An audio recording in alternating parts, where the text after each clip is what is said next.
ये सीपीसी चलेगा पहले आपका। निकाल लीजिए बेयर और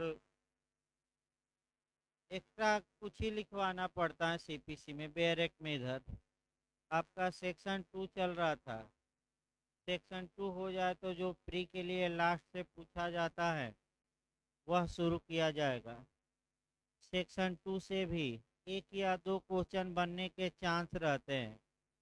देखिए अब तक हमने जो बताया है आपका, सेक्शन 2 में परिभाषाएं दी गई हैं और परिभाषाओं में हमने बताया था आपका 2A, 2A, 2.1, 2.1 में है कि कोड के अंतर्गत नियम आते हैं, यानी कि संहिता, यानी कि सीपीसी के अंतर्गत आपका रूल आते हैं। इसके लिए तमाम जगह से हमने कोरिलेट किया था। परिभाषा में आपका नियम को पढ़ने के लिए 3 जगह प्रावधान था। ये जो नियम है इसको लीगल भाषा में प्रेस्क्राइब्ड कहते हैं, यानी कि विहित कहते हैं। तो 216 हमने बताया था कि नियम को कहते क्या है लीगल भाषा में, विहित। क्वेश्चन 2 बार ये यूपीजे में आया है कि विहित का मतलब क्या हुआ, तो एक लाइन बस जवाब रहना चाहिए, नियमों द्वारा विहित। इसके बाद 218 पढ़ना है कि नियम का मतलब क्या हुआ। तो जो प्रथम अनुसूची में नियम दिए गए हैं वो भी हाई कोर्ट 122 और 125 सेक्शन के तहत नियम बनाता है, वह भी नियम।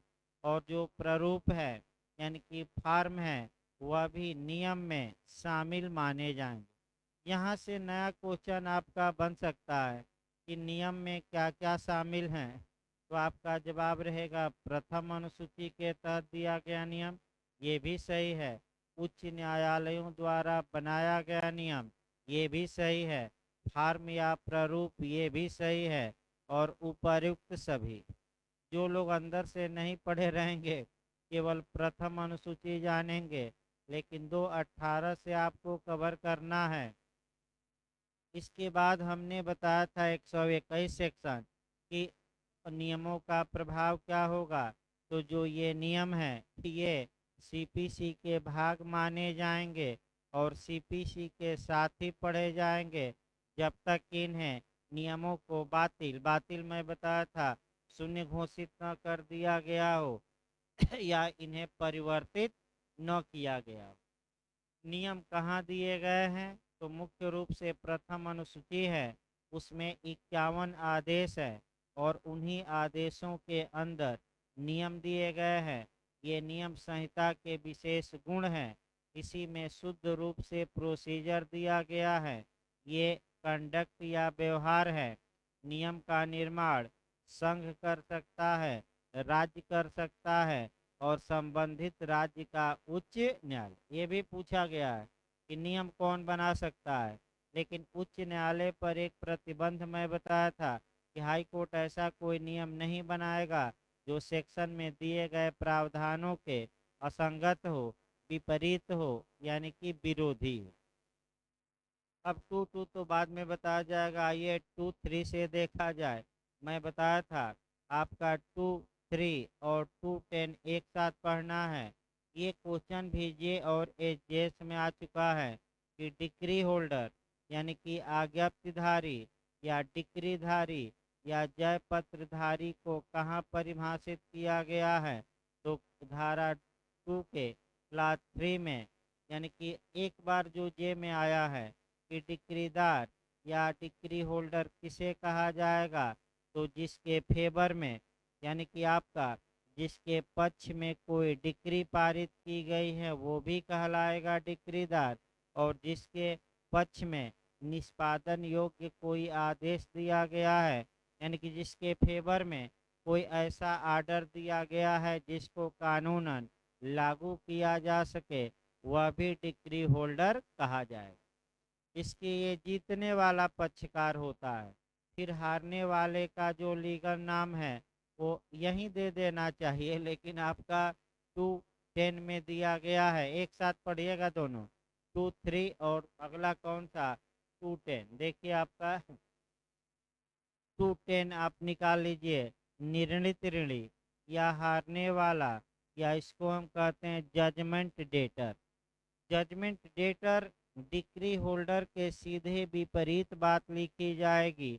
तो जिसके विरोध में कोई डिक्री पारित की गई है, यानी कि जिसके विपक्ष में कोई डिक्री पारित की गई है, वह निर्णीत ऋणी होगा। फिर अगला नियम ये आया कि आपका कह सकते हैं कि जिसके विपक्ष में या विरोध में निष्पादन योग्य कोई आदेश पारित किया गया है, वह भी निर्णीत ऋणी या जजमेंट डेटर होगा। कभी काल क्वेश्चन ये बन सकता है कि सामान्यतः एक पक्षकार डिक्रीदार होता है, दूसरा निर्णीत ऋणी होता है, तो क्या दोनों पक्षकार डिक्री होल्डर और जजमेंट डेटर हो सकते हैं? तो दो ऐसी कंडीशन है जहां जो दोनों जीत सकते हैं और दोनों हार सकते हैं। दो कंडीशन याद किए रहिएगा, एक सेट ऑफ यानी कि मुजरा और दूसरा काउंटर क्लेम यानी कि प्रतिदावा। बहुत अंदर जाए तो ये पूछ सकता है। इसके बाद आपका 2-4 देखा जाए, ये भी पूछा जा चुका है। डिस्ट्रिक्ट की परिभाषा, जिला की परिभाषा कहाँ दी गई है? तो जिला की परिभाषा 2-4 में दी गई है। देखिए आपका परिभाषा तब कैसे एजीएस में एक क्वेश्चन आ चुका है।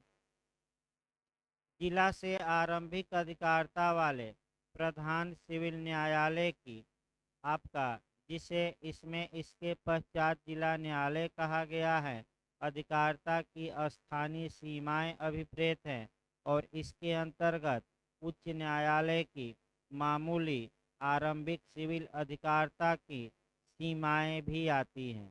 तो क्वेश्चन आपका 3 मॉडल से बनता है प्री में। जिला की परिभाषा कहाँ दी गई है? 2-4 में। जिला में कौन शामिल है? तो जो डीजे या जिला न्यायाधीश जिस क्षेत्र में अपनी अधिकारिता का प्रयोग करता है, वही क्षेत्र आपका जिला कहलाएगा सीपीसी के तहत। दूसरा क्वेश्चन आपका कि हाई कोर्ट अपनी आरंभिक सिविल अधिकारिता का सामान्यतः जिस क्षेत्र में प्रयोग करता है, क्या वह जिला माना जाएगा कि नहीं माना जाएगा? यानी कि दोनों याद रखिए, हाई कोर्ट जिसमें अधिकारिता का प्रयोग करे वह भी जिला इस कानून के तहत माना गया है, और डीजे जिस एरिया में अपनी अधिकारिता का प्रयोग करता है, स्थानीय सीमाएं, वो भी क्या माना गया है? जिला। टेक्निकल क्वेश्चन आ सकता है। 2-5 आ जाइए, विदेशी न्यायालय। ये भी एच में आ चुका है कि फॉरेन कोर्ट कहाँ परिभाषित है? 2-5 में। तो विदेशी न्यायालय से ऐसा न्यायालय अभिप्रेत है जो भारत के बाहर स्थित हो और केंद्रीय सरकार के प्राधिकार से न तो स्थापित किया गया है और न ही चालू रखा गया है। तो क्वेश्चन आपका ये बन सकता है आपका कि फॉरेन जजमेंट कहाँ परिभाषित किया गया है? नहीं, आपका फॉरेन आपका कोर्ट कहाँ परिभाषित किया गया है? तो आपका जवाब रहेगा 2-5 में। फिर आपका पूछ सकता है कि फॉरेन जजमेंट की माने फॉरेन कोर्ट किसे कहा जाएगा? तो जो न्यायालय भारत के भीतर स्थित हो कि भारत के बाहर? भारत के बाहर। और दो शर्तें भी हैं, भारत के बाहर भी हो और भारत सरकार द्वारा वह न्यायालय जो भारत के बाहर है न तो स्थापित किया गया हो न ही चालू रखा गया हो। चालू का मतलब कि पहले से भारत सरकार ने स्थापित किया और आज़ादी के बाद भी वह बना हुआ है, तब उसे फॉरेन कोर्ट नहीं कहा जाएगा। तो क्वेश्चन घुमावदार बन सकता है कि कब किसी न्यायालय को विदेशी न्यायालय नहीं कहा जाएगा, भले वो भारत के बाहर ही हो क्षेत्र के। तो दो कंडीशन याद रखिए, यदि उसकी स्थापना केंद्रीय सरकार ने की हो या उसे चालू रखा गया हो। यानी कि अगर आपका वो भारत सरकार के प्राधिकार से विदेश में स्थापित किया गया है, तब भी विदेशी न्यायालय नहीं होगा, या भारत सरकार ने उस न्यायालय को वर्तमान में क्या रखा है, बनाए रखा है, तब भी उसे फॉरेन कोर्ट नहीं कहेंगे। भले वह कोर्ट कहाँ स्थित हो, विदेश में।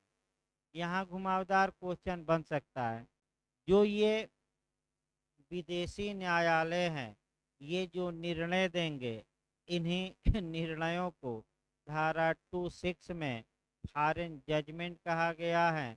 तो 2 पॉइंट याद रखिए, 25 में फॉरेन कोर्ट है और 26 में फॉरेन जजमेंट है। जब भी आप विदेशी निर्णय पढ़िए तो बस एक लाइन जानना है कि फॉरेन जजमेंट क्या होते हैं। तो विदेशी न्यायालय द्वारा दिए गए निर्णय ही आपका विदेशी निर्णय होते हैं। यानी कि सेक्शन 25 वाले न्यायालय ने अगर कोई फैसला दिया है तो उसी फैसले को सेक्शन 2 के क्लाज 6 के तहत फॉरेन जजमेंट कहा जाएगा। फॉरेन जजमेंट कब निश्चायक होते हैं, ये सेक्शन 13 में जाएगा। और फॉरेन जजमेंट के बारे में प्रिजम्पशन का क्या किया जाएगा, ये जाएगा सेक्शन 14 में।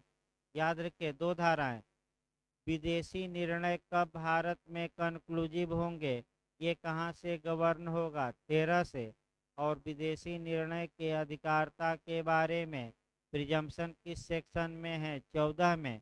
थोड़ा एविडेंस एक्ट जोड़ लीजिएगा, पूछा गया था कि विदेशी निर्णय या विदेशी विधि को साबित करने के भारत में क्या तरीके हैं।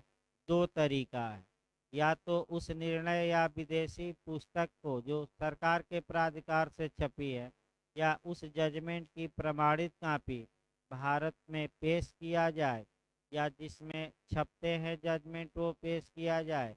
दूसरा तरीका है, ये 38 में है, सेक्शन 38। दूसरा तरीका है एक्सपर्ट ओपिनियन ली जाए विदेशी विधि के बारे में, सेक्शन 45। दो तरीके हैं विदेशी विधि को कैसे साबित किया जाएगा। तो दो तरीके याद रखिए, पूछा जा चुका है जेपीओ में। पहला, धारा 38 एविडेंस के तहत वह विदेशी किताब पेश करके जो उस विदेश के सरकार के प्राधिकार के तहत छपी है। और दूसरा तरीका क्या है, किताब न लाइए, यहीं किसी एक्सपर्ट की क्या ले लीजिए, विशेषज्ञ की राय। तो राय ली जाएगी तो विदेशी विधि में कि भारतीय विधि में, विदेशी कौन सी धारा, 45। एविडेंस की कौन सी धारा, 45। क्वेश्चन आ चुका है, दो तरीका याद रखिएगा, एक 38 और दूसरा कौन है, 45। किताब पेश करके पहला, दूसरा तरीका क्या है, एक्सपर्ट की क्या लेकर। फिर पूछा जाता है कि विदेशी विधि पर एक्सपर्ट की राय ली जाए कि भारतीय विधि पर। भारतीय विधि पर नहीं, केवल किस पर ली जा सकती है, विदेशी विधि। फिर पूछा गया कि जो मुस्लिम लॉ, हिंदू लॉ है, ये विदेशी विधि है कि भारतीय विधि। ये भारतीय विधि है, क्योंकि भारत में ये कानून सब क्या है, लागू। अतः मुस्लिम विधि के बारे में, हिंदू विधि के बारे में एक्सपर्ट की ओपिनियन ली जाएगी कि नहीं, नहीं ली जाएगी। इसके बाद आ जाइए 27, सरकारी प्लीडर। इसको सीआरपीसी से कोरिलेट कर लीजिएगा, यानी कि गवर्नमेंट प्लीडर। इसको सीआरपीसी की धारा शुद्ध रूप से 2U से कवर करिएगा। आपका पब्लिक प्रोसिक्यूटर यानी कि लोक अभियोजक, वही बैरक पर लिखते रहिए। जब भी ये 27 पढ़िए, 27 में सरकारी प्लीडर है, जबकि क्रिमिनल मामलों में इसी का क्या नाम मुख्य रूप से दिया गया है, पब्लिक प्रोसिक्यूटर या लोक अभियोजक या पीपी। सीआरपीसी की धारा 2U। पूछा गया था इसके पहले वाले में कि लोक अभियोजक की परिभाषा कहाँ दी गई है, तो सीआरपीसी की धारा 2U। लोक अभियोजक कौन माना जाएगा, जिसे सरकार ने सेक्शन 24 के तहत अपॉइंट किया है, और ऐसे अपॉइंट व्यक्ति के निदेश में कार्य करने वाला व्यक्ति। यानी कि अगर सरकार ने एक को नियुक्त किया लोक अभियोजक, और ए के डायरेक्शन में बी कार्य कर रहा है लोक अभियोजक का, बी को सरकार ने अपॉइंट नहीं किया है, फिर भी कानूनन। बी पब्लिक प्रोसिक्यूटर माना जाएगा, लोक अभियोजक माना जाएगा। यही आपका क्वेश्चन आया था कि लोक अभियोजक के बारे में कहाँ परिभाषित है, फिर एक बार रटिए। 2U में कौन लोक अभियोजक किस धारा में नियुक्त होता है, 24 में। कौन होगा, तो जो सरकार द्वारा क्या किया गया हो, अपॉइंट, या अपॉइंट नहीं न किया गया हो, तो लोक अभियोजक के डायरेक्शन में क्या करता हो, कार्य। क्या वो लोक अभियोजक माना जाएगा कि नहीं, माना जाएगा। ये गलत कह के लोग आए थे, गलती न हो। लोक अभियोजक के लिए अधिवक्ता के रूप में कम से कम कितना अनुभव, अब रटिए 7 साल, और विशेष लोक अभियोजक के लिए 10 साल। लोक अभियोजक के लिए कितना, 24 में 7 साल, और स्पेशल पब्लिक प्रोसिक्यूटर के लिए 10 साल। तो यहाँ भी कोई परिभाषा भिन्न नहीं है, आप परिभाषा हम पढ़ रहे हैं जो सीआरपीसी में नियम है। बस यहाँ सरकारी वकील सिविल मामला देखेगा और वहाँ लोक अभियोजक कौन मामला, लेकिन दोनों किसकी ओर से अभिवचन करेंगे, सरकार की ओर से। किसका पक्ष रखेंगे, सरकार पैसा दे रहे तो हमारा आपका थोड़ा रखेंगे। देखिए आपका सरकारी प्लीडर के अंतर्गत ऐसा कोई अधिकारी आता है जो सरकारी प्लीडर पर इस संहिता द्वारा अभिव्यक्त रूप से अधिरोपित कृत्यों या उनमें से किन्हीं का पालन करने के लिए राज्य सरकार द्वारा नियुक्त किया गया है, और ऐसा कोई प्लीडर भी आता है जो सरकारी प्लीडर के निर्देशों के अधीन क्या करता है, कार्य। तो लगभग हल्का सा सीआरपीसी में अंतर आ गया कि सीआरपीसी में केंद्र सरकार और राज्य सरकार दोनों नियुक्त करती है, यहाँ केवल किसके बारे में आ गया, राज्य सरकार। तो ऐसा व्यक्ति जिसे राज्य सरकार ने सरकारी प्लीडर नियुक्त किया है वह सरकारी अधिवक्ता होगा, और ऐसे सरकारी अधिवक्ता के निर्देश में कार्य करने वाला अधिवक्ता भी, प्लीडर भी क्या माना जाएगा, सरकारी प्लीडर। तो सीआरपीसी में भी निर्देश था और यहाँ भी क्या है, निर्देश। लेकिन सीआरपीसी में नियुक्ति राज्य सरकार केंद्र सरकार दोनों करती थी। यहाँ जो शब्द लिखा है केंद्र सरकार नहीं लिखा है, थोड़ा पॉइंट पकड़ना है, क्या लिखा है, राज्य सरकार। अगला देखिए 27A, देखिए आपका अंडमान और निकोबार द्वीप समूह के बारे में हाई कोर्ट कौन माना जाएगा, तो कलकत्ता हाई कोर्ट उनके लिए माना जाएगा। 7B का अब कोई मतलब नहीं है क्योंकि धारा 1 में संशोधन हो चुका है और स्पष्ट बता दिया गया है कि अब ये संहिता पूरे भारत में लागू है। तो फिर एक बार बताइए, वर्तमान समय में सीपीसी कहाँ कहाँ लागू नहीं है, रटिए। नागालैंड और जनजातीय क्षेत्र। जनजातीय क्षेत्र किसे माना जाएगा, जो 21 जनवरी 1972 के पहले संविधान के 6वीं अनुसूची के किस पैरा नंबर में 20 में वर्णित थे। असम के जनजातीय क्षेत्रों, असम में, वहीं उसी को, ये डेट भी याद रखिए, किस डेट को, 21 जनवरी 1972 के पूर्व। फिर आगे बढ़े तो संविधान का कौन सा शेड्यूल, 6वां, और पैरा नंबर पूछे तो कौन सा, आपका 20। ये रट कर जाइएगा क्वेश्चन। आप पुराने साल पेपर को थोड़ा सुधार कर लीजिएगा। जम्मू कश्मीर में अब सीपीसी क्या हो चुकी है, लागू। डेट अगर पूछे तो 31 अक्टूबर 2019। आगे देखिए आपका 28 में न्यायाधीश परिभाषित है। तो एचजेएस में ये क्वेश्चन बना है कि न्यायाधीश कहाँ परिभाषित है।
देखिए आपका जो 2(8) है, यहाँ से भी जेस में क्वेश्चन बना है, जे में भी, कि जज या न्यायाधीश को कहाँ परिभाषित किया गया है, तो 2(8) में किया गया है।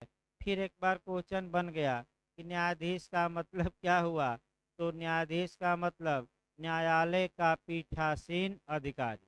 यहीं बस याद रखिए, न्यायाधीश का मतलब क्या हुआ, न्यायालय का पीठासीन अधिकारी। अब इसको कोरिलेट करिए, क्योंकि आपका पिछले इसके पहले एपीओ में आपका आईपीसी से बना था कि न्यायाधीश को आईपीसी में कहाँ परिभाषित किया गया है, न्यायालय को कहाँ किया गया है, और न्यायालय को एविडेंस में भी धारा 3 में है, जो ही पढ़ाना भी है। तो न्यायाधीश को आपका आईपीसी जरूर अभी याद रखिए कहाँ परिभाषित किया गया। दो ऑप्शन मैं बता रहा हूँ, बहुत कंफ्यूजन रहता है, 19 और 20। तो देखिए एक बार भाई, हमें भी न्याय देख लिया जाए भाई, बहुत हमें भी कंफ्यूज हो जाता है, बार बार याद करता है आदमी, लेकिन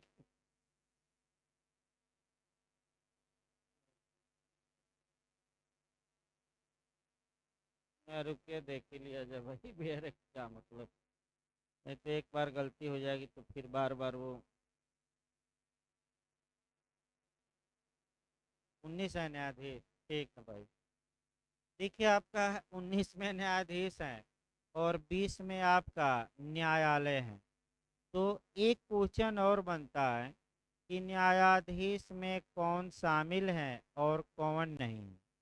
तो जिसको केवल और केवल सुपुर्द करने की अधिकारिता है जिस मजिस्ट्रेट को, वह आपका न्यायाधीश में शामिल नहीं, यानी कि निर्णय सुनाने का पावर न हो, केवल मामला कमिट करना, दूसरे को भेजने का पावर हो। बस एक लाइन याद रखिएगा, वो ये नहीं कि पूरा पंचौरा नहीं, 4 ऑप्शन आएगा, उसमें बस एक ऑप्शन आपका खोजना है कि न्यायाधीश कौन है, तो जिसे केवल और केवल मामला क्या करने की शक्ति हो, कमिटल, या दूसरे को सुपुर्द, निर्णय देने का पावर न हो, वह न्यायाधीश नहीं होगा। आईना मार दीजिएगा, वह न्यायाधीश होगा कि नहीं, नहीं होगा। की धारा में 19। अब आ जाइए 9, आ जाइए 9 से सिर्फ भी 2-3 बार क्वेश्चन बना है। धारा 2(9) जजमेंट को परिभाषित करती है, निर्णय को परिभाषित करती है। बस आपका पूछा क्या गया है, आपका शब्दशः याद करिएगा, इसको 2-3 बार रिपीट किया यूपी में। न्यायाधीश द्वारा डिक्री या आदेश के आधारों का कथन, यानी कि जब कोई न्यायाधीश, यानी कि धारा 2(8) वाला, जब कोई जज कोई डिक्री पारित करता है या आदेश देता है, तो उसके आधारों का कथन करता है, उसका कारण बताता है, डिक्री या आदेश क्यों पारित किया गया है, इसके पीछे कुछ बयान देता है, कुछ आधार बताता है। सतर्क रहिएगा, एकदम बेरट की भाषा।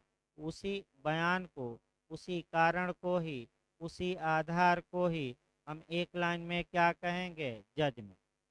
तो अगर क्वेश्चन ये बनता है कि जजमेंट का मतलब क्या हुआ, डिक्री के आधारों का कथन, आदेश के आधारों का कथन, डिक्री या आदेश के आधारों का कथन, इनमें से कोई नहीं। तो क्या मारेंगे, डिक्री या आदेश के आधारों का कथन। अब बीच में एक जो भरमा देता है या और करके, तो बीच में बेरेक्ट देख लीजिए क्या लिखा है, या लिखा है और मार करना आइएगा।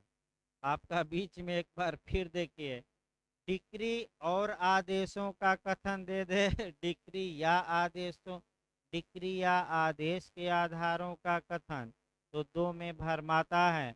तो जो बीच में शब्द लिखा है बेरेट में, वहीं वरीयता देंगे, अपने मन से नहीं। तो क्या लिखा है, या। इसी प्रकार आपका भरमाया जाता है सेक्शन 24 आईपीसी में, डिसऑनेस्टली, यानी कि बेईमानी का मतलब क्या हुआ।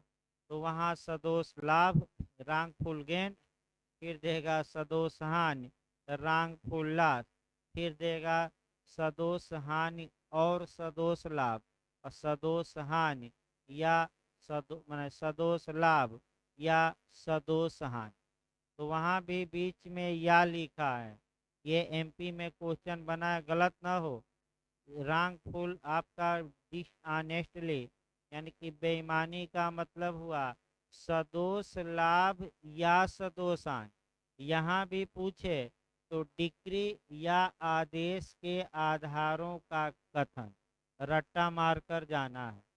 अब आइए इसके साथ थोड़ा कोरिलेट 2 मिनट 1 मिनट करना पड़ेगा, डिटेल में तो आगे बताया जाएगा। निर्णय कब सुनाया जाएगा, इसके बारे में सारवान प्रावधान धारा 33 में है कि न्यायालय सुनवाई पूरी कर लेने के बाद खुले न्यायालय में निर्णय सुनाएगा और निर्णय के अनुसरण में डिक्री पारित होगी। यहाँ 2 क्वेश्चन बना, भले आप ना पकड़ पा रहे हो।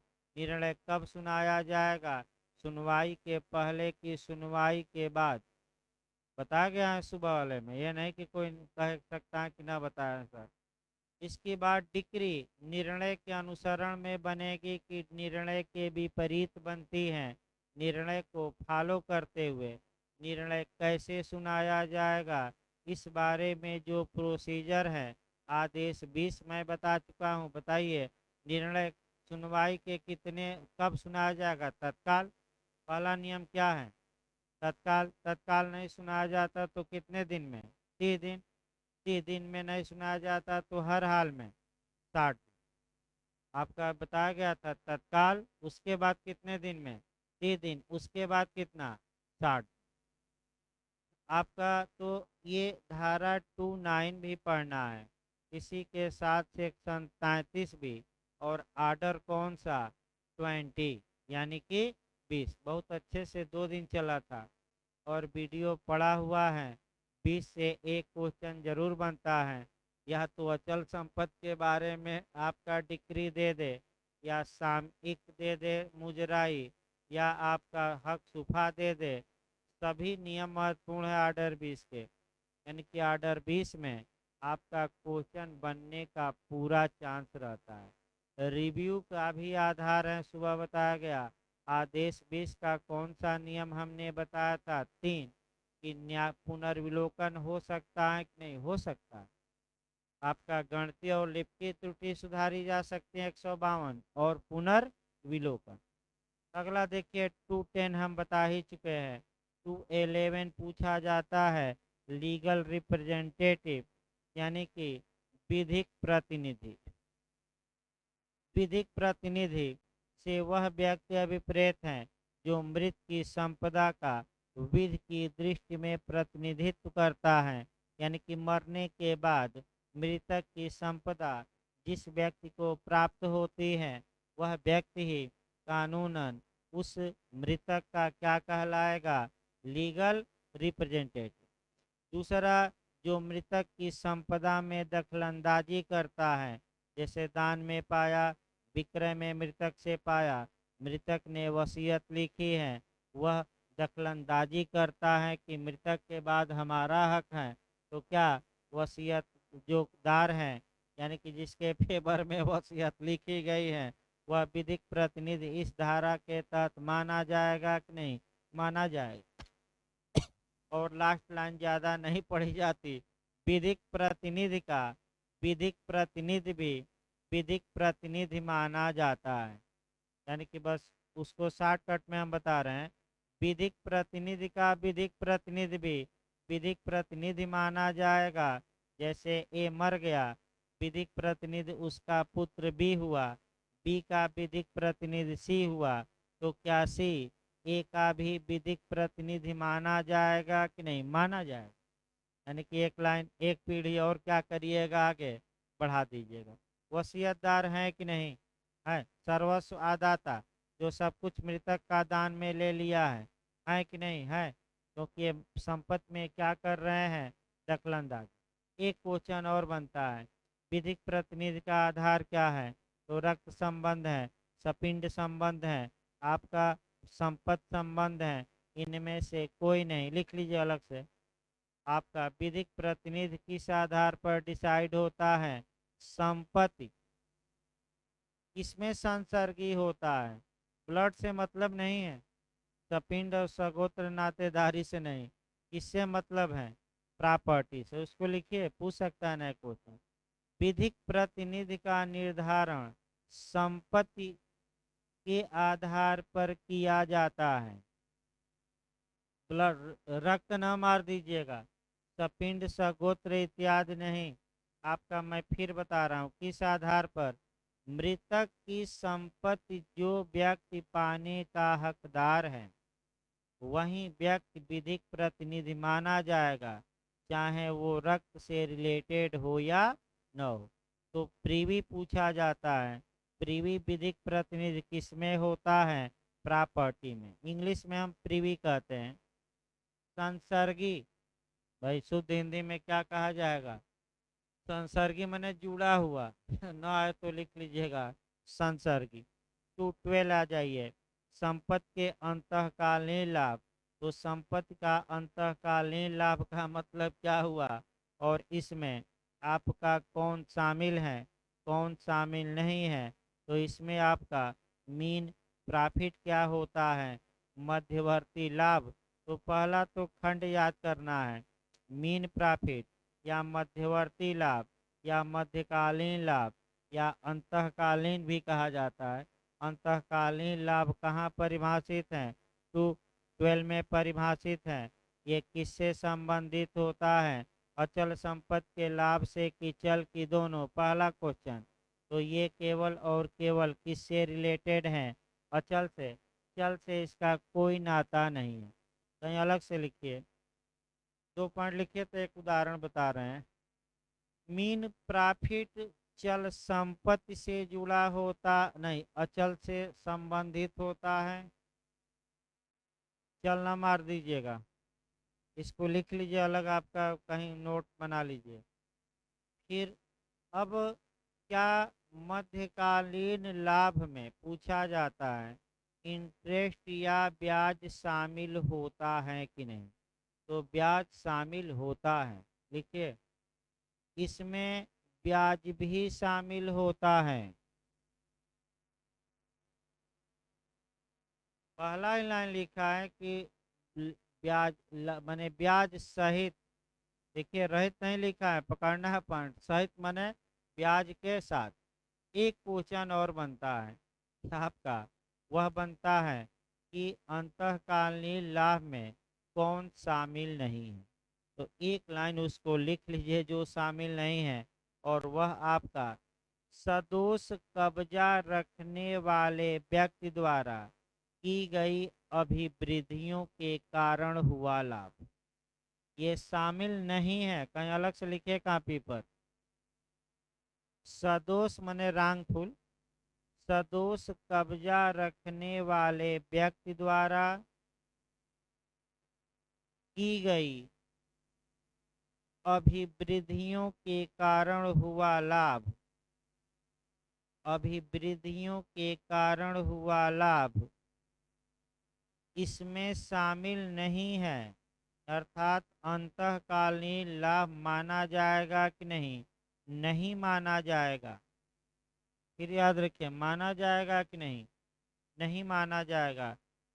तो एक उदाहरण देखिए, सबसे अच्छा है आपका उदाहरण बनाया जाए। ए का यह मकान था और बी ने इस मकान पर अवैध रूप से कब्जा जमा लिया। 2 साल तक बी का कब्जा रहा।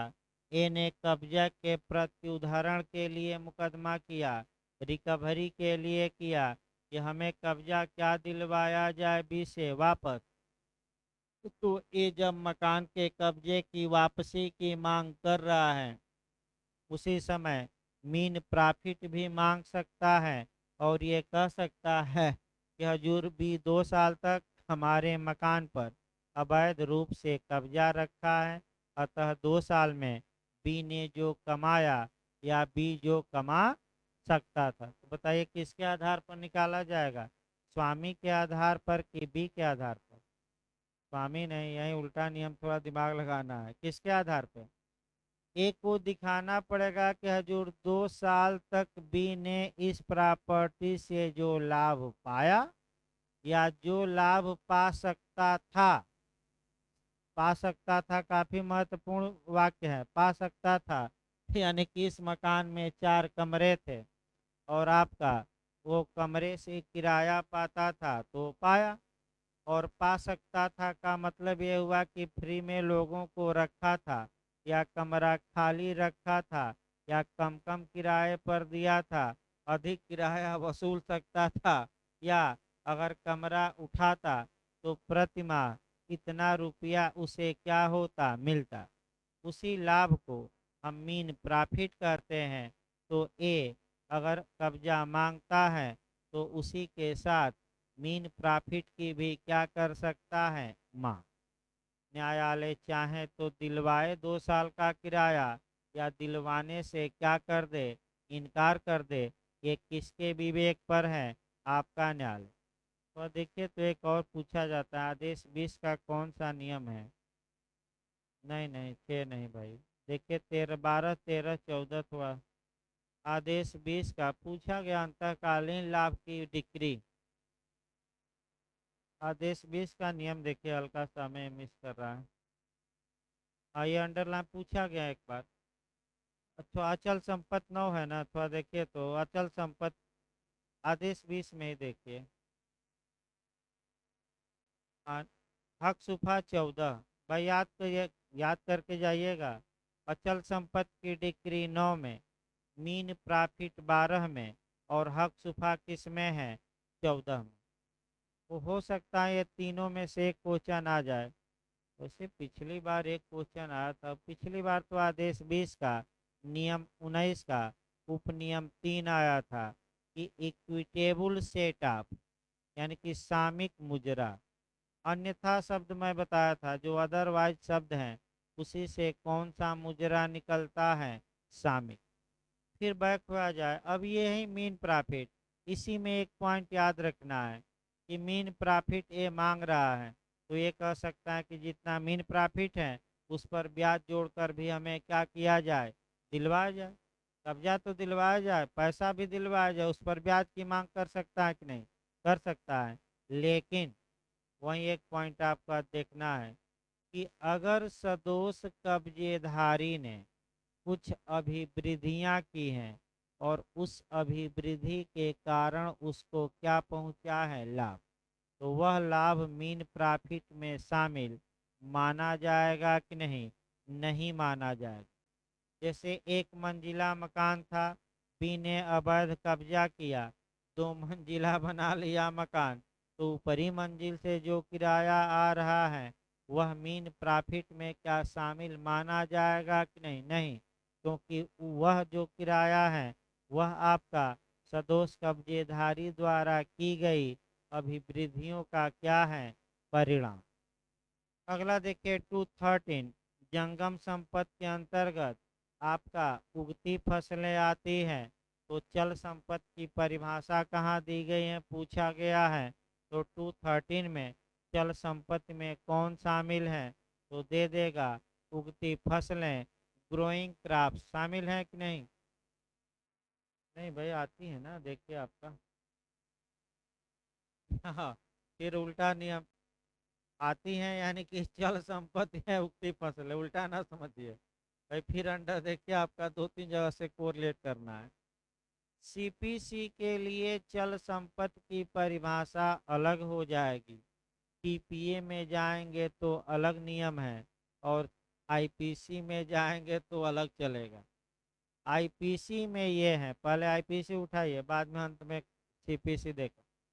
जिनकी जड़ जमीन में है वे अचल हो गई, जिनकी नींव जमीन में है वे अचल हो गई, और जिनकी नींव जमीन में है और निविष्ट वस्तुओं से अस्थायी रूप से जो वस्तुएं जुड़ी हुई हैं, जैसे मकान है नींव जमीन में है, इससे अस्थायी रूप से आपका किवाड़ हो गया, खिड़की हो गया इत्यादि जुड़ा हुआ है, तो ये भी आपका अचल मानी जाएगी। इसके अलावा जितना है क्या होगी, चल, ये आईपीसी में। टीपीए की धारा 3 बताती है कि खड़े काष्ठ यानी कि स्टैंडिंग टिम्बर, उगती फसलें और घासें ये चल संपत्ति हैं। और इसके अलावा अन्य संपत्तियां क्या होंगी? अचल। यानी कि फिर याद रखिए उल्टा नियम। खड़ा काष्ठ यानी कि आपका स्टैंडिंग टिम्बर, ग्रोइंग क्रॉप्स उगती फसलें, और ये जो घासें हैं ये टीपीए इन्हें अचल न मानकर क्या कर मानती हैं? चल। लेकिन हमारी सीपीसी केवल किसको चल मानती है? खड़ा काष्ठ को नहीं, आपका फसलों को नहीं, बल्कि हाँ केवल उगती फसलों को, यानी कि जो फसल लहलहा रही है आपका वास्तव में उसकी जड़ जमीन में है, लेकिन टीपीए और सीपीसी इसे अचल न मानकर क्या मानती हैं? चल। तो चल संपत्ति कहाँ परिभाषित है? टीपीए में 213। चल संपत्ति में क्या शामिल है पूछ ले तो उगती फसलें। ये अचल नहीं है, क्या है? चल। तो आपका आईपीसी की धारा 22 इस पर याद रखिए, कोरिलेट कर लीजिएगा। और टीपीए की धारा 3 और सीपीसी की कौन सी धारा? 213। 214 आ जाइए। आदेश का मतलब क्या हुआ? तो सिविल न्यायालय के किसी विनिश्चय की फॉर्मल एक्सप्रेशन, प्रारूपिक अभिव्यक्ति जो डिक्री नहीं है। यानी कि सिविल न्यायालय ने किसी मुद्दे पर विनिश्चय किया और वह विनिश्चय अगर डिक्री की परिभाषा में सेट नहीं होता, यानी कि धारा 2 की उपधारा 2 बताया जाएगा आगे कि परिभाषा में सेट नहीं होता, तो ऐसी कंडीशन में उस विनिश्चय को ही आदेश कहेंगे, यानी कि आदेश कहेंगे। और अगर सेट हो जाता है 2 की परिभाषा में आवश्यक तत्व में, तो वह जो विनिश्चय है क्या कहलाएगा? डिक्री। यानी कि बताइए आदेश की परिभाषा सकारात्मक हुई कि नकारात्मक? नकारात्मक। जो डिक्री नहीं है वही क्या कहलाएगा? आदेश। लेकिन देता कौन है? न्यायालय। और इसकी भी फॉर्मल क्या होती है? एक्सप्रेशन। औपचारिक अभिव्यक्ति, प्रारूपिक माने औपचारिक। अब यहाँ जो क्वेश्चन आपका आगे बढ़ा जाए, ये आदेश के बाद 215 प्लीडर आ जाइए। तो सरकारी प्लीडर कहाँ था? 27 में। और प्लीडर कहाँ है? 215 में। यहाँ प्लीडर माने हम लोग जैसे अधिवक्ता, जो सरकारी वकील। तो बताइए प्लीडर काम क्या करता है? अपनी बात न्यायालय में रखता है कि दूसरे की? आप किसकी बात रखते हैं, क्लाइंट की कि अपनी? क्लाइंट की समानता। तो आपका वही देखिए बेरेट की भाषा, वही बातें हम भी बताएंगे। प्लीडर से न्यायालय में किसी अन्य व्यक्ति के लिए उपसंजात होने और अभिवचन करने का हकदार कोई व्यक्ति अभिप्रेत है, और इसके अंतर्गत अधिवक्ता आते हैं, वकील आता है, और उच्च न्यायालय का क्या आता है? अटर्नी।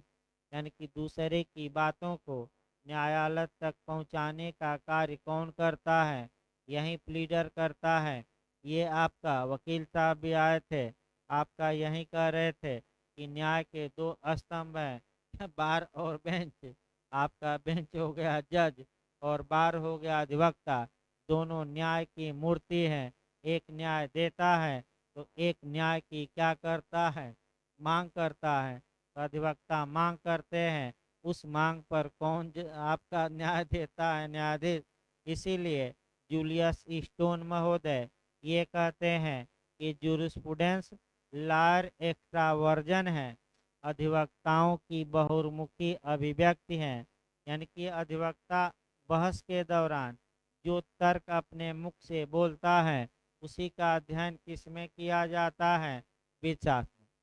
कई बार क्वेश्चन आया है जूलियस स्टोन का, आपका याद रखिएगा इनकी किताब और कोटेशन। अगर ये पूछे कि विधशास्त्र लार्ज एक्स्ट्रावर्जन है, अधिवक्ताओं की बहिर्मुखी अभिव्यक्ति है, तो आप क्या मार्क कराएंगे? Julius stone. क्योंकि जूलियस स्टोन स्वयं एक अधिवक्ता थे, अतः किस पर विश्वास ज़्यादा करते थे? अधिवक्ता। तो अधिवक्ता वर्ग अधिवक्ता पर, डॉक्टर वर्ग डॉक्टर पर, व्यापारी वर्ग व्यापारी पर ज़्यादा विश्वास करता है। आपका ये सही बात है आपका। तो दूसरे पर विश्वास नहीं किया जाता ज़्यादा। इसके बाद 216 मैं बता ही चुका हूँ, प्रेस्क्राइब मतलब नियमों द्वारा भेद। 217 पूछा जाता है, लोक अधिकारी। तो लोक अधिकारी की परिभाषा आप घर पर पढ़िएगा। पब्लिक ऑफिसर कहाँ परिभाषित है? 270 में। वैसे बिहार उहार जाएंगे तो मेंस में बना है क्वेश्चन एक दो बार कि पब्लिक ऑफिसर को परिभाषित करिए। तो जितने खंड एच खंड हैं सब रट्टा मार कर जाना है। अब अंदर से आ जाए तो करना मुश्किल है भाई, आपका हम बता दें। अगर अंदर से इसमें पूछ ले कि कौन आपका पब्लिक ऑफिसर यानी कि नहीं है, तो थोड़ा बहुत मुश्किल है। अगला देखिए 218 मैं बता ही चुका हूँ कि नियम का मतलब क्या हुआ। फिर एक बार मैं बता रहा हूँ, जो प्रथम अनुसूची में नियम दिया गया है या हाई कोर्ट 122 या 25 के तहत बनाता है और प्रारूप, ये सभी नियम में शामिल माने जाएंगे कि नहीं? माने जाएंगे। इसके बाद आपका 219 शेयर इन ए कारपोरेशन यानी कि आपका निगमन। तो जूरिस्प्रूडेंस में विधिक व्यक्तित्व में आप पढ़े ही थे, पहले तो निगम पढ़िए। निगम दो प्रकार के होते हैं, एक एकल निगम और दूसरा समाहृत या संयुक्त। एकल निगम में बताइए कितना व्यक्ति रहता है एक बार में, उसमें एक, और संयुक्त में एक से अधिक। एकल निगम का कौन उदाहरण नहीं है? तमाम साल पेपर लोग देख रहे हैं। राष्ट्रपति, राज्यपाल और आपका पीएम, सीएम, इन्हें एकल निगम भारत में नहीं माना गया है क्योंकि इन्हें लीगल पर्सनालिटी प्राप्त नहीं। विवाद इस पर न किया जाए, एकदम शुद्ध रूप से सही है। कई लोग गाइड में इधर उधर पढ़ के, किसी गाइड में कुछ लिखा है किसी में कुछ, तो विवाद न करिए, जो पढ़ना है एकदम सटीक पढ़िए। इसके बाद आपका समाहृत निगम में क्या होता है? कई व्यक्ति रहते हैं, जैसे 5 व्यक्ति हैं, तो 2-3 उदाहरण पढ़िएगा। एक तो ग्रोवर का उदाहरण और दूसरा सामंड का। तो ग्रोवर बम विस्फोट वाला उदाहरण पूछ ले तो क्या मार कर आएंगे? ग्रोवर व्यक्ति आता है जाता है, जैसे ही शब्द आए, अब आगे नहीं देखना है क्या लिखा है, सामंड मार कर आना है कि व्यक्ति आता है जाता है, लेकिन विधि की ये जो संतति है, विधि की जो बच्चा है कानून का, वह वहीं बना रहता है, उस पर कोई असर नहीं पड़ता। राजा मर गया, राजा क्या हो चिराग, तो राजा मरते रहें, लेकिन राजपद हमारे यहाँ क्या चलता रहे? चलता रहे। हमने राजपद न अपनाकर आपका गणतंत्र अपनाया है। कल ही गणतंत्र दिवस मनाया गया। इसका मतलब ये हुआ कि हमारे यहाँ सर्वोच्च जो पदाधिकारी है, प्रेसिडेंट या राष्ट्रपति, वह किसी जाति धर्म परंपरा वंश का नहीं होगा, कोई भी व्यक्ति बन सकता है। सुनने में अच्छा लगता है, लेकिन बनता वही है जिसे कि बहुमत क्या हो, प्राप्त। अब आपका समर्थक इतना इतना प्रस्तावक लाइए, तो पहले तो पर्चा ही दाखिल नहीं कर पाएंगे क्योंकि बहुत ताम झाम ज़्यादा है। तो आपका, लेकिन फिर भी इसके बाद 220 एक बार वहीं एमपी में बना है। 220 निर्णय या टिकरी की दशा में के सिवाय हस्ताक्षरित के अंतर्गत स्टाम्पित आता है। यानी कि अब पूछा जाएगा कि हस्ताक्षरित में क्या स्टाम्पित आता है, जो मोहर मारा जाता है, आता है। हस्ताक्षरित में क्या नहीं आएगा? तो निर्णय या डिक्री, दोनों मार कराइए, ये दशा के सिवाय। इसी प्रकार टीपीए में एक क्वेश्चन बन जाता है और वह आपका बनता है, हस्ताक्षरित ही ना,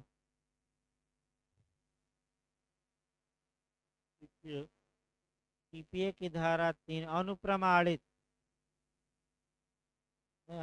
अनुप्रमाणित नहीं शायद आपका,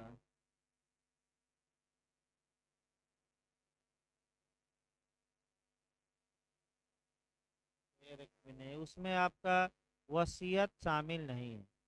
हाँ, लिखत लिखत टीपीए में बनता है। इंस्ट्रूमेंट या लिखत में क्या शामिल नहीं है? तो वसीयत, मैंने शुद्ध रूप से याद रखिएगा, आपका वसीयत शामिल नहीं है। फिर एक बार उसको लिख लीजिए अलग से। तो पूछा गया है लिखत में क्या शामिल है? दान विलेख, पट्टा विलेख, बंधक विलेख दे दे, अनुयोज्य दावा विलेख, तो उपयुक्त सभी मार्क कराइए। लेकिन ये क्वेश्चन बन सकता है कि आपका लिखत में कौन शामिल नहीं है? तो 4 ऑप्शन दे तो वसीयत मारिएगा। वसीयत टीपीए के तहत इंस्ट्रूमेंट या लिखत में शामिल नहीं। इस प्रकार आपका परिभाषा समाप्त हो गई। अब आइए आपका सेक्शन जो हम पढ़ाएंगे, आपका लास्ट से पढ़ाएंगे। सेक्शन निकालिए, छोटे छोटे सेक्शन है ताकि आपका निपटाया जाए। डायरेक्ट आप निकाल लीजिए 115 से, पहले इधर का हो जाए। 115 से लेकर 158 इधर छोटे छोटे सेक्शन है। जो सेक्शन पूछे जाते हैं वही सेक्शन आपको याद करना है 15-20, ताकि सेक्शन वाइज आपका 115 से देखिए 115 क्या 116 निकालिए, भाग 9 डायरेक्ट निकाल लीजिए। तो इसमें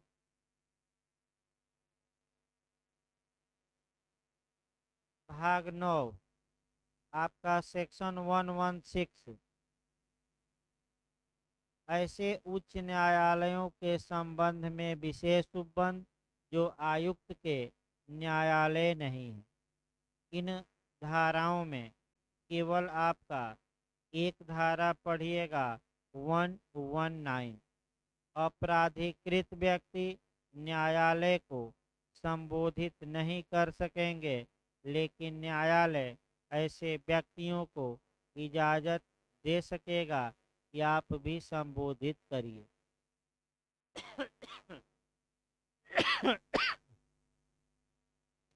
इसका मतलब ये हुआ कि फिर एक बार देखिए इस संहिता की 119 पढ़िएगा, केवल एक सेक्शन इधर।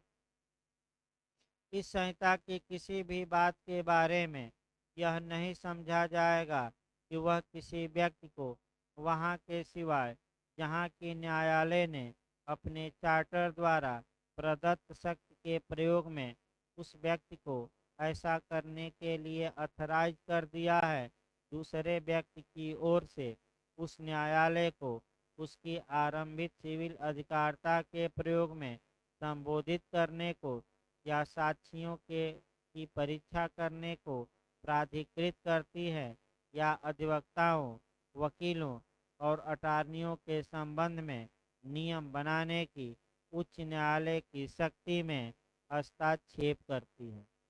यहाँ 3 आपका मॉडल बनाना है। पहला मॉडल ये बनाना है कि सामान्यतः न्यायालय को संबोधित वही कर सकते हैं जो आपका प्राधिकृत हो, यानी कि अधिवक्ता या अटॉर्नी या प्लीडर या बैरिस्टर। अगर अपराधिकृत व्यक्ति कोई जाता है तो जब तक न्यायालय संबोधित करने की इजाज़त न दे दे तब तक वह संबोधित नहीं कर सकता।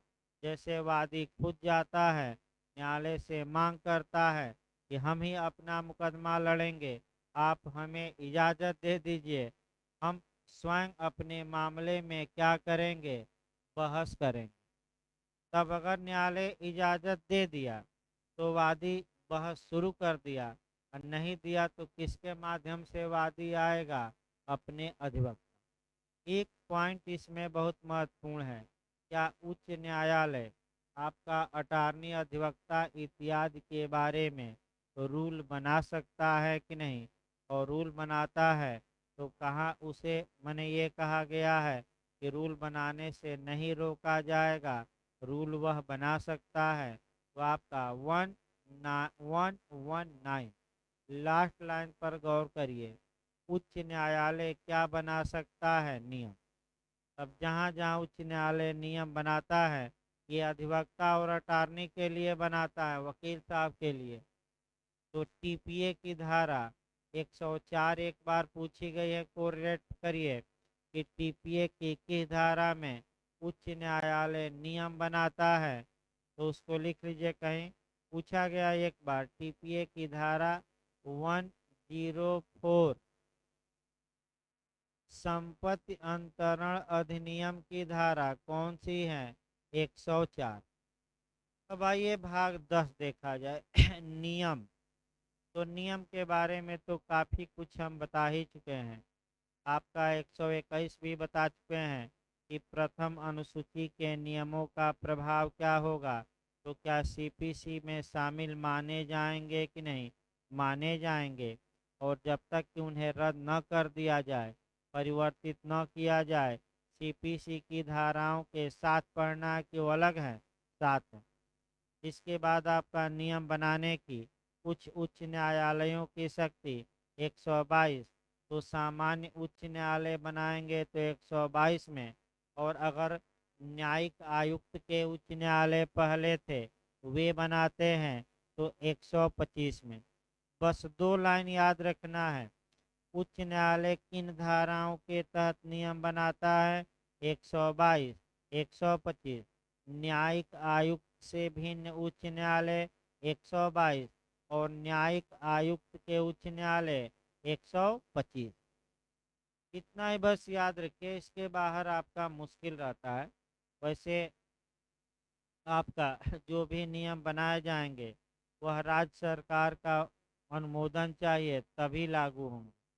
हाई कोर्ट स्वतः नहीं लागू कर देगा, राज्य सरकार क्या करेगी? अनुमति देगी। अगला देखिए आपका। अब आ जाइए इसके बाद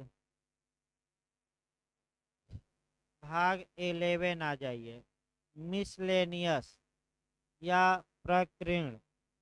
मैं बताया था मिसलेनियस का मतलब होता है छूटे फटके प्रावधान, इधर उधर के फालतू लेकिन बहुत महत्वपूर्ण रहते हैं। 132 पिछली बार पूछा गया था, 132 पिछली बार ही जे में आया था। इसको जब भी पढ़िएगा धारा 56 से जोड़कर पढ़िए, लिख लीजिए। तो इसको जब भी पढ़िएगा सेक्शन 56 से जोड़कर पढ़िएगा। एक क्वेश्चन यहाँ भी पूछने का पूरा चांस रहता है। भाई पिछली बार ये क्वेश्चन आ चुका है 132। देखिए, कुछ स्त्रियों को स्वयं उपसंजात से छूट। स्वयं उपसंजात का मतलब हुआ पर्सनल अपीयरेंस, व्यक्तिगत उपस्थिति। यानी कि कुछ महिलाओं को सिविल न्यायालय में सशरीर स्वयं हाजिर होने से क्या दी जा सकती है? छूट। तो किसे छूट मिलेगी? जो स्त्रियां देश की रूढ़ियों और रीतियों के अनुसार यहीं अटैक किया था। देश की रूढ़ी और रीत के अनुसार, गांव की रूढ़ी और रीत के अनुसार, स्थानीय रूढ़ी और रीत के अनुसार, और पारिवारिक रूढ़ी और रीत के अनुसार। तो किस रूढ़ी और रीत के अनुसार, किस ट्रेडिशन के अनुसार, किस कस्टम के अनुसार? यही पूछा गया था, अंडरलाइन करिए। देश की रूढ़ियों और रीतियों के अनुसार लोगों के सामने आने के लिए विवश नहीं की जानी चाहिए। तो न्यायालय व्यक्तिगत रूप से उनको हाजिर कराने में छूट देगा कि जबरदस्ती बुलाएगा? छूट देगा। लेकिन याद रखिए कौन सी धारा में स्त्रियों को व्यक्तिगत हाजिरी से छूट है? 132। किस स्त्री को? जो देश की रूढ़ी और रीतियों के अनुसार लोगों के सामने आने के लिए विवश नहीं की जानी चाहिए। 56 निकाल लीजिए। पूछा गया है अगर डिक्री धन की है, उसका निष्पादन किया जा रहा है, तो क्या स्त्री को धन की डिक्री के निष्पादन में गिरफ्तार किया जाएगा कि नहीं? नहीं किया जाएगा। तो स्त्री को कौन सी डिक्री के निष्पादन में अरेस्ट नहीं किया जाएगा? संपत्ति की, धन की, दोनों? तो केवल और केवल किसमें छूट प्राप्त है? धन की। ये भी कौन सी धारा धारा पूछी गई है? 56। दोनों धाराएं एक साथ पढ़िए। गिरफ्तारी से बचाव आपका 56 में, फिर हम बता दें। और आपका व्यक्तिगत उपस्थिति से छूट 132। 133 आइए।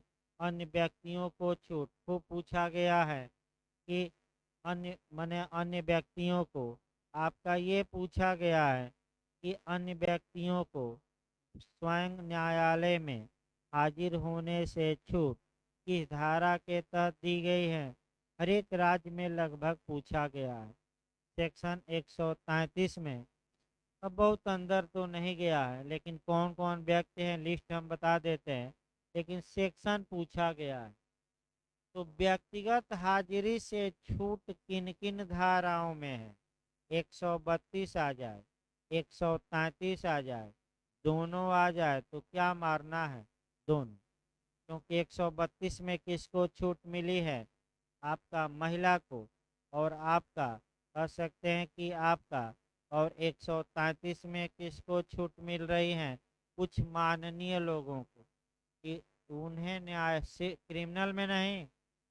मैं फिर बता दूं, क्रिमिनल में केवल दो को छूट है, एक राष्ट्रपति और राज्यपाल, और किसी को बचाव।